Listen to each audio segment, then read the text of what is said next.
Welcome to Celestial Insights, a weekly podcast that brings the stars down to earth. I'm your host, astrologer, coach, and intuitive Celeste Brooks. My purpose is to provide practical, unique, and insightful guidance to help you navigate the energies of the week like a boss. Hello, this is Celeste of Astrology by Celeste, and on this episode, I will discuss the astrology for the week of October 30th. The theme of this week is Fight for Power. There are three big things I want you to think about this week. The first is that Mars, the planet of action, assertion, drive, is traveling in the sign of Gemini, and it's stationing to go retrograde today at 25 degrees of Gemini, and it will back it up back to 8 degrees of Gemini. So look in your chart to see where that spans. What house is it in, or houses? What topics does the house rule? Because this can be what experiences some a little upheaval or some difficulty. So when a planet goes retrograde, the topics that it rules gets wonky, and you can have, things breaking. There can be reversals, reoccurrences back to previous situations. I mean, what's going on in the United Kingdom is wild with Liz Truss, who was only the prime minister for around 6 weeks. And now they're talking about, at the time I'm recording this, that Boris Johnson may be coming back as prime minister, or at least he's trying to. So that would be a classic Mars retrograde situation, that the person who had the power is now lacking the power. Mars also rules energy, dynamic energy, as well as there's some associations with power.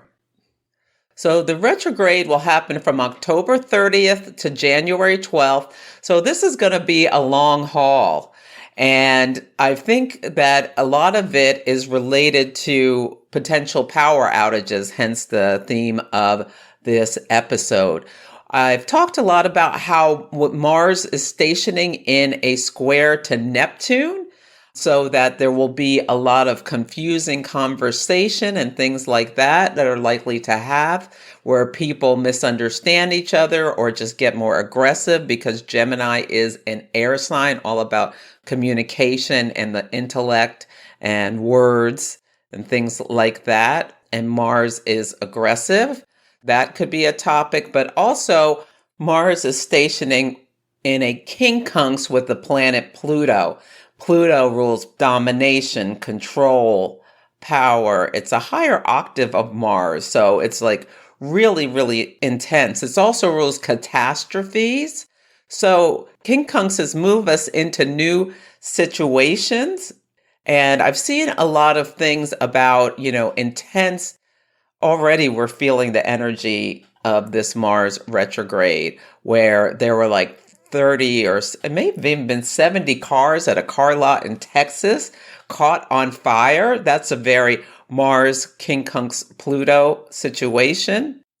Also, this is part of my Mars retrograde experience.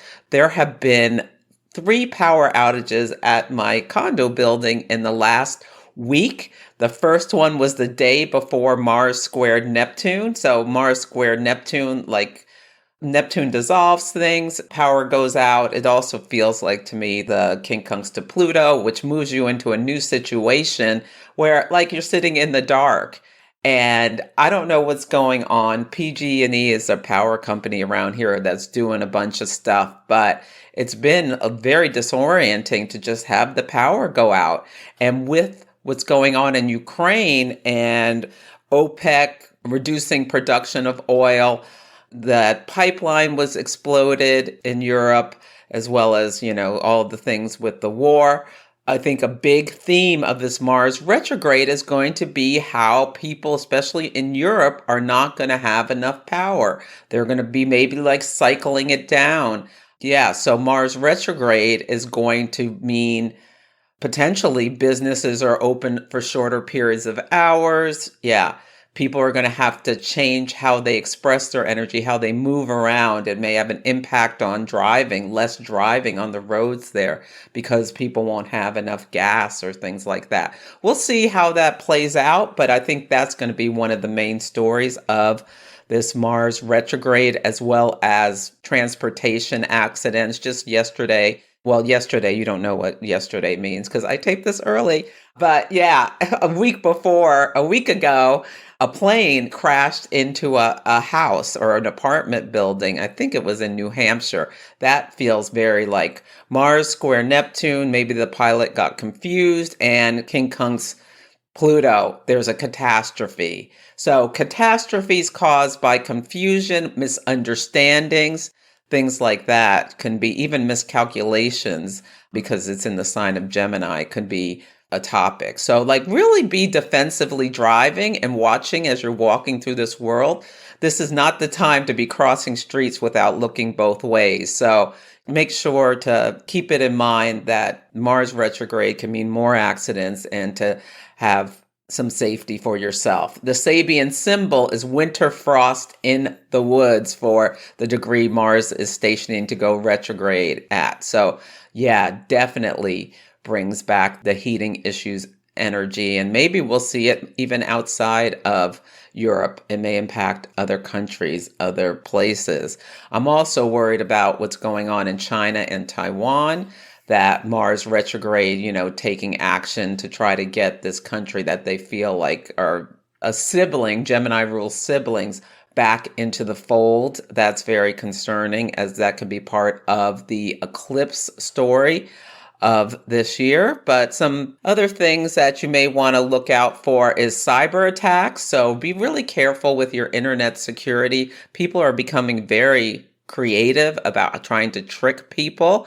If you follow me on Instagram, you know that I will never slip into your DMs. There are people constantly creating accounts, fake accounts, pretending to be me and trying to trick my followers into giving them money. You just block and report them. I have one account, Astrology by Celeste. That's it. And I never would do that. Yeah. Other thing I'm concerned about is poisoned air. So that we may see something around that in the Ukraine.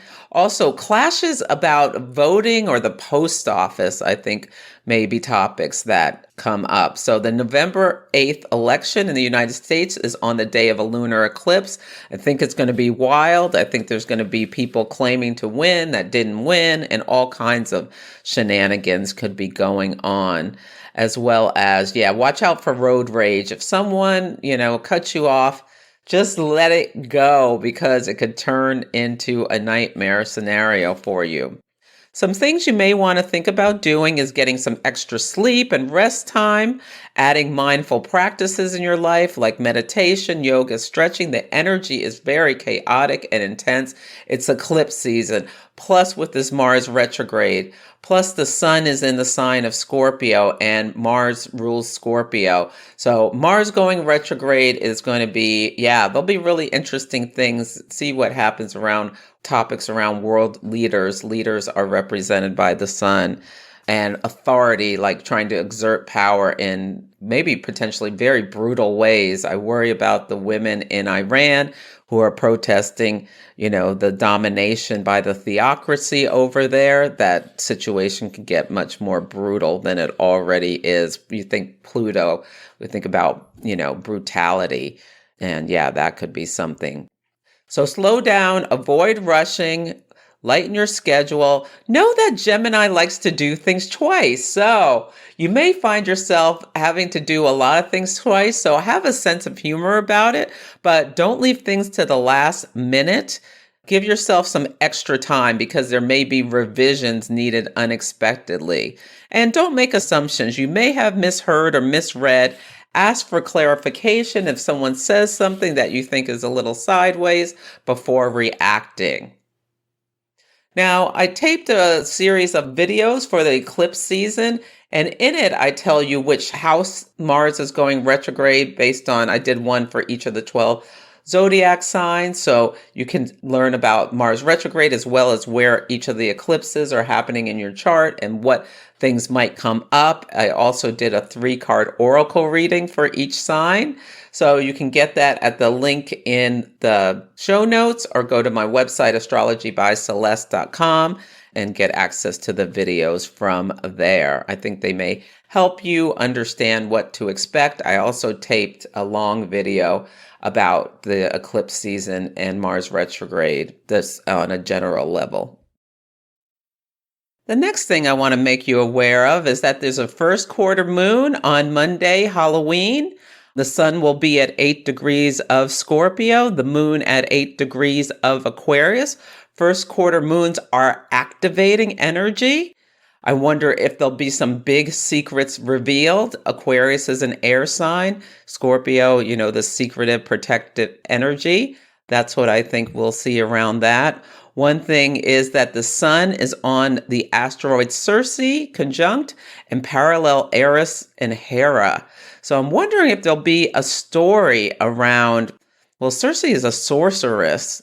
Yeah, you may see a lot of kids dressed up or adults dressed up like channeling that Circe energy. She was the sorceress who turned Odysseus's men into pigs. They were traveling home from the Trojan War and stopped at her island. And yeah, that's where men of chauvinist pigs comes from, the myth of Circe. Yeah, Eros and Hera, like a wife done wrong and doing something, going to extremes may be possible, that we can hear something about that. The moon is also parallel Hygeia, the asteroid of public health, and Panacea. That brings medicine to mind. So there may be some scientific news around this new variant or treatments for it or things like that, I expect. But at a first quarter moon, it's a time of taking action. Now we're in eclipse season, so you don't want to do anything really dramatic that you haven't thought through. I would not recommend because you may regret it. But, you can think about or plan what you think you should do next, but maybe give it some time before you do it because your feelings may change by the end of eclipse season. And also think about this first quarter moon is related to the new moon in Aquarius that was 9 months ago. It was January 30th or 31st. So think back to that time around a week before, a week or two before, a week or two after, and you may see a continuation of a story related to that new moon because your chart is being activated in the same place, but with this advancing cycle. So look to where you have 8 degrees in your chart in Aquarius. What house does it rule? Does a story show up that relates back to the beginning of the year? So take notice of that because light may be shed on it. The last thing I want you to think about this week is that Venus and the Sun are going to meet the South Node. Now, the South Node is currently at 13 degrees of Scorpio. And Scorpio energy is intense, it's provocative, it's probing, it's penetrating. There's this desire to get to the bottom of things. So with the Sun and Venus will meet the South Node. The South Node is also a cosmic drain, a cosmic vacuum cleaner that sucks things out. So you may have the Sun spotlight things you need to release from your life, as well as like changes you may want to release from any relationships, especially your primary romantic relationships in your life, may be spotlighted this week for you to like make some changes. And so better to do it proactively than to have something sucked out of your life. So just keep that in mind. There could be some tension around that, especially in the house that Scorpio rules. So if you have obsessive or controlling or jealous behavior, you want to be aware that that could lead to you going down the drain in some way if you don't tame it this week. On Sunday, the word of the day is breathe. We start the week with the moon in Capricorn. And the moon and Mars are out of bounds, so they're not answering to the sun. They take on a bit of a wild Uranian type flavor because they've moved past the declination of the sun. So tensions may be rising high, so just take a breath. 5, 4, 3, 2, 1. Practice the pause before you react, because this is the day that Mars stations to go retrograde at 6:25 a.m. Pacific time. So think about how you can slow down, use your breath to manage energy if you get like upset or agitated, frustrated or irritated, that sort of thing. Be prepared and not scared of the coming retrograde and take some actions in order to help you, keep some balance. On Monday, the word of the day is clarification. This day could be a little tense. The moon will meet Pluto, and then the sun will be in a sesquiquadrate with Neptune. This to me, like there can be some confusion or something can be obscured. So you want to ask for clarification if anything is uncertain before acting on information that's an illusion and not really what you're actually seeing. The moon will move into the sign of Aquarius at 8:42 a.m. Pacific time. Aquarius is an air sign. So this could be, hopefully you feel a nice shift of energy where you feel more likely to use your words rather than just make assumptions. Yeah, and the first quarter moon at 8 Aquarius is at 11:37 p.m. Pacific time. Take note of what decisions you'd like to make, but I suggest not acting. Venus and Mars are in a sesquiquadrate, so that as well can make you want to push forward past frustration just to get something done. But with Mars retrograde, I suggest slowing down and considering any actions before you take them and maybe clarify in your mind what are potential consequences of doing this now.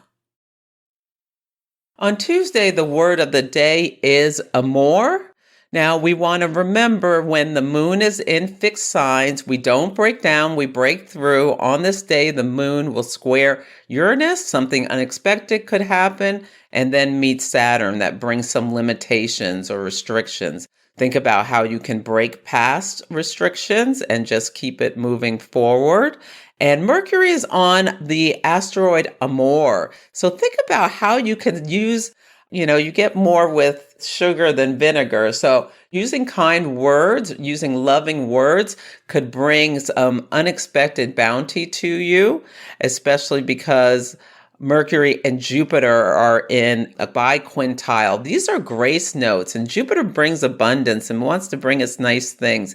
And because they're having this secret conversation, just saying something nicely, sweetly, giving a compliment, something sexy to your partner or whatever could bring unexpected bounty.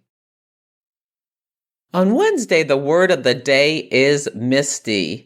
This could be the most difficult day of the week for some people because Venus is going to have a quincunx with Chiron. Venus moves us into new situations.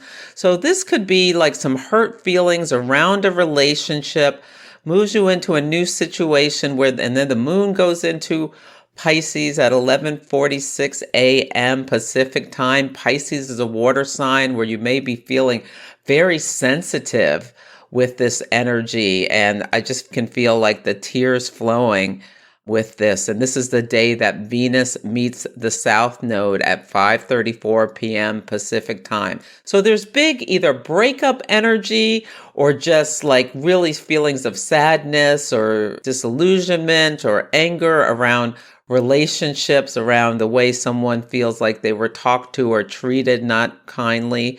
And yeah, so just be aware that this could be a difficult day for some people, and to maybe like have some tender loving care as you approach people. Whenever the moon is in Pisces, people may be feeling a little bit more emotional, and Pisces is the last sign of the zodiac. There's ending energy always in a Pisces moon. It may be people passing on as well. I think, a prominent woman may pass on this day or tomorrow. Yeah, that could be coming this week. On Thursday, the word of the day is amends. So if you did have a tiff with someone yesterday, this is a great day to apologize. They may feel very compassionate and quickly forgive you because Mercury is in a sesquiquadrate to Neptune. So the right words could lead to someone showing compassion. Or if you might want to check your work or something from yesterday, you may have missed a step or done something that you don't realize. So you may want to check back on things and make some amendments to what you had been working on before. So with Mars retrograde, there can be a lot of these little errors where you need to do things twice. On Friday, the word of the day is passionate. So we are in Scorpio season. It's Friday. It's Venus's day. It's a wonderful night to have like a date night where you do something artistic. The Gibbous Moon phase begins at 27 Pisces at 11:27 a.m. Pacific time. The Gibbous Moon is the moon, when you look at it in the sky, it looks like pregnant with possibilities. It's almost full. It's just so ripe. Yeah, this could be a baby-making energy, so enjoy this evening. The moon will enter Aries at 4:06 p.m. Pacific time, so you may be in the mood for some fun and adventure and passion. On Saturday, the word of the day is goodbye. So this could be actually the hardest day of the week. I'm going to rephrase that. See, Mars and Gemini, retrograde, do things twice. Because the sun will meet the south node on this day, and then Venus will be opposite Uranus. So Venus opposite Uranus, relationships will break. You will see what's wrong with them with the sun on the south node. The moon is in Aries, desiring independence, desiring some freedom, willing to challenge yourself in order to make different changes is what some people will be feeling. And then Venus opposite Uranus, relationships Venus break Uranus. So hopefully you will be the initiating person if you're on the end of any of these things. And it can be a relationship with a lot of different things. It could be a relationship with a bad habit that you decide you just can't do this anymore. You're going to make changes. Or, maybe decide to clean up your diet and do some kind of cleansing or purging or something like that in order to get unhealthy things out of your diet. Or it could be around a person. Yeah, keep that in mind. What do you want to say goodbye to on this day? What do you want to release in order to set yourself free? What thing that you have an unhealthy relationship to needs to go? So that's it for this week's episode. Feel free to email me at celeste@astrologybyceleste.com with any astrology in action stories about anything you're experiencing in this eclipse season, or if you get the eclipse videos. I'd love to hear about how it lands with you, and also let me know how the daily themes are playing out for you. Take care, and I'll catch you next week. Thank you for listening to Celestial Insights. To learn more about my work, please visit my website, astrologybyceleste.com, where I offer personal readings, horary consultations, cosmic coaching, group events, and classes to help guide people to higher levels of fulfillment. You can also find me on Instagram, YouTube, TikTok, and Facebook at Astrology by Celeste. If you enjoyed Celestial Insights, please help others find the show. Follow, rate it 5 stars, or write a nice review. I would so appreciate it. I'm astrologer, coach, and intuitive Celeste Brooks, and I'll be back next week.